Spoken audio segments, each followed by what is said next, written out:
सुप्रिया जी, इनका ये कहना है कि आपने सिस्टम्स को बहुत कॉम्प्लिकेट कर दिया था, बहुत जटिल कर दिया था, उनको आसान कर दिया।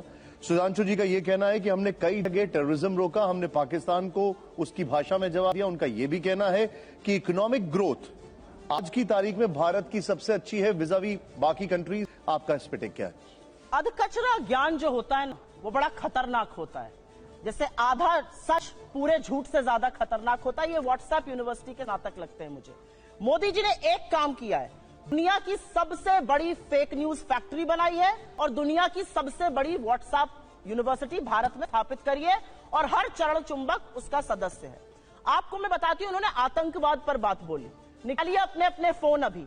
पिछले 2 हफ्तों में राजौरी में और पुंछ में आतंकवादी हमले में हमारे 5 जवान राजौरी में और 5 पुंछ में शहीद हुए। इस देश के प्रधानमंत्री के पास एक क्रिकेट की उंगली टूट जाने पर ट्वीट करने का वक्त है, लेकिन एक वक्तव्य इस देश के गृह मंत्री का, इस देश के प्रधानमंत्री का हमारे 10 जाबाजों की शहादत पर नहीं आता। आपको क्या लगता है, आप आतंकवाद को स्वीकारेंगे नहीं, एक्सेप्ट नहीं करेंगे कि हमारे जाबाजों की शहादत हुई है तो वो बंद हो जाएगा? उन परिवारों से पूछिए, क्या उनको सम्मान और श्रद्धांजलि इस देश के प्रधानमंत्री को नहीं देनी चाहिए? आप मौन क्यों हैं? 10 जाबाजों की शहादत हुई है पिछले 2 हफ्तों में। 20 जाबाजों की शहादत हुई चीन में, वहां गलबैया कर रहे हैं, झूला झूल रहे हैं चीन के साथ, साबरमती में बैठ के शहनाई सुन रहे हैं। ये बात करेंगे चीन? 18 बार प्रधानमंत्री चीन में गए, भगवान जाने क्या चीन से रिश्ता है तो चीन का नाम लेने में कतराते हैं। क्यों डरते हैं हमारे प्रधानमंत्री चीन का नाम लेने में? यह सवाल मैं पूछती हूं, यह सवाल देश पूछता है। 20 जाबाजों की शहादत हुई है। इन्होंने कुछ बातें बोली और उन बातों को बोलने से पहले मैं एक महिला हूं, आधी आबादी की बात कर लेते हैं। यहां से मुश्किल से 10 या 15 किलोमीटर दूर पर इस देश की सबसे डेकोरेटेड, सबसे सम्मानित वो लड़कियां जिन्होंने बड़े बड़ों को पटखनी देके हम सबके सीने गर्व से चौड़े किए हैं, 1 महीने से बैठी हैं और यौन शोषण का आरोप आपके सांसद पर लगा रही हैं। आपके मुंह से एक शब्द नहीं फूटता है, एक शब्द नहीं निकलता है मोदी जी के मुंह से, एक शब्द नहीं निकलता अमित शाह के मुंह से।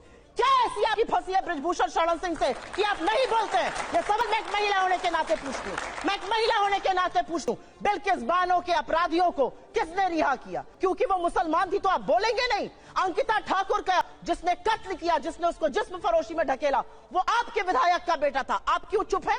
आपने वहां पर इमारती गिरा दी कि सबूत ही ना मिले। आपका विधायक दोषी पाया गया है हत्या और सामूहिक बलात्कार का, कुलदीप सिंह सेंगर। ये बात करेंगे महिला सुरक्षा पर? ये चूड़ियां भेजते थे प्रधानमंत्री को, आज इनके मुंह से एक शब्द नहीं फूटता। महिलाएं इस देश की पूछ रही हैं और आपको भी पूछना चाहिए, क्यों चुप है मोदी सरकार जब हमारी बेटियां जंतर मंतर पर 1 महीने से बैठी हैं? उन लड़कियों के आंसू देखकर, और आज की खबर फिर से मैं कोट कर रही हूं, एक समर कैंप होता था साक्षी मलिक बनने के लिए, तमाम लड़कियां वहां पर आवेदन देती थी। आज की स्थिति यह है कि बलात्कार और यौन शोषण की खबरों के बाद एक एप्लीकेशन नहीं आई है। ये इस देश की बेटियों के साथ ये कर रहे हैं, ये हमें पाठ पाएंगे। इन्होंने एक बहुत बड़ी बात बोली और वो बात बोलते बोलते पाकिस्तान पर चले गए। आज तक इस देश का ये न्याय था कि आज तक आईएसआई ने हमारी जमीन पर पैर नहीं रखा था। आईएसआई को पठानकोट बुलाकर आप निरीक्षण कराते हैं, लाहौर आप चले जाते हैं लपके हुए, भगवान ने सिवई खाने या बिरयानी खाने, और सवाल हमसे आप पूछिएगा। आसिया अंद्राबी आपका चेहरा बनती है श्रीनगर में और सरहद पार जाके आतंकवादी गतिविधियों में शामिल है। आज दुर्दांत आतंकवादी को, यूसुफ को वहां पर टिकट देते हैं क्योंकि आपको अपनी सत्ता करनी है। ये कैसे लोग हैं? ये किस तरह के लोग हैं? ये जाबाजों की शहादत पर चुप रहेंगे, मणिपुर जलेगा ये चुप रहेंगे, ये प्रचार करते रहेंगे। इनको ये याद है कि इनको क्या क्या कहा गया। कर्नाटक जाकर क्या कहते थे साहब, मुझे फलाने ने ये कहा। कर्नाटक ने क्या कहा? कर्नाटक की जनता ने कहा मुद्दे है बेरोजगारी, मुद्दे है महंगाई और मुद्दा है भ्रष्टाचार। अगर उस पर बात होगी तो हम बात करेंगे, तो विपक्ष में बिठाने का आपको काम करेंगे। साहब हिमाचल गए हार गए, कर्नाटक गए हार गए, और ये विश्वगुरु बने फिरते हैं। इनकी बातें सुन लीजिए तो भारत शायद 1947 में आजाद हुआ हो के बाद अब 2014 में आजाद हो गया हो। मेरा अपना मानना है कि कुछ बातें जब समझ में नहीं आती उसको भी बार बार बोलना चाहिए। मैंने आपको एक बार पहले भी शो पे समझाया है। हम मैन्युफैक्चरिंग कर रहे हैं मोबाइल की, जी नहीं, हम मोबाइल फोन की असेंबली कर रहे हैं। हमारा जो इंपोर्ट का बिल बढ़ा है वो इसलिए बढ़ा है क्योंकि हम उतना पार्ट असेंबल कर रहे हैं, वैल्यू एडिशन नेगेटिव है। हमारा जो कार का एक्सपोर्ट का मार्केट था वो कम हो गया है।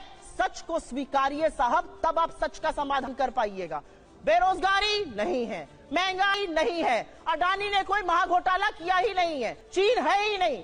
जब आप आंखों पर पट्टी बांधकर शासन चलाइएगा तो देश का वो हाल होगा जो हो रहा है। मैं तो एक महिला होने के नाते एक ही सवाल पूछना चाहती हूं कि हाथरस की गुड़िया को आप 2:30 बजे जमाएंगे, दोषी रेप में आपके विधायक पाए जाएंगे, आपके सांसद के ऊपर यौन शोषण का आरोप है, आपके विधायक का बेटा एक लड़की के कत्ल का मुलजिम पाया जाता है। आप अब महिलाओं की बात कब करिए? बेटी बचाओ बेटी पढ़ाओ का नारा देने वालों से यह सवाल मेरा है कि साक्षी मलिक और विनेश फोगट से कब मिलने जाइएगा, उसका जवाब दीजिए। जवाब दे दूं।